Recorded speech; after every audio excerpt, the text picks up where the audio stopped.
పని లేని వాడు ఏదో పిచ్చి పని చేశాడంటారు. సరే, ఆ కులాలు ఇవి వస్తాయి కాబట్టి, ప్రతి సామెతలో కులాలు టచ్ అవుతున్నాయి కాబట్టి గబక్కన మాట్లాడాలంటే కూడా బాధే. ఇప్పుడు ఈ సామెత ఎందుకు గుర్తుకొచ్చిందంటే, మనకి ఏదో సంపాదించుకోవాలి, ఒక థ్రిల్ కావాలి, ఆ సంపాదనలో థ్రిల్ కావాలి. థ్రిల్లుతో సంపాదన అనుకున్నప్పుడు థ్రిల్తోనే పోతుంటాయి. ఇప్పుడు అట్లాంటి ఇష్యూ ఒకటి. ఎలక్షన్స్ వస్తున్నాయి, ఇక ఈ బిగిన్ అవుతాయి.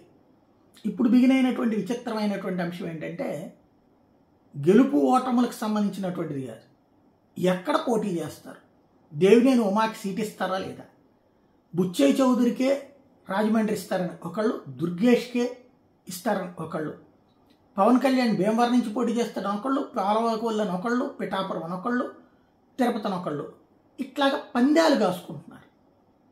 1కి 3, 3కి 5 ఇట్లా పందాలు. అందుకే అంటున్నా, డబ్బులు ఎక్కువైతే పిల్లల పేరున డిపాజిట్ చేయండి, లేదా ఫ్యామిలీని తీసుకుని సరదాగా తిరిగి రండి.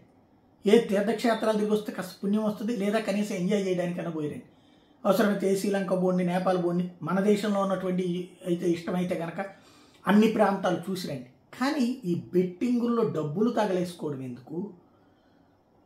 బెట్టింగ్లో డబ్బులు వస్తే పోగొట్టుకున్నోడిది ఏడిపే, ఈ సంపాదించుకున్నటువంటి మళ్ళీ ఎప్పుడు పోతుందో అన్న భయం. కాబట్టి అది ఆలోచించుకుంటే బెటర్.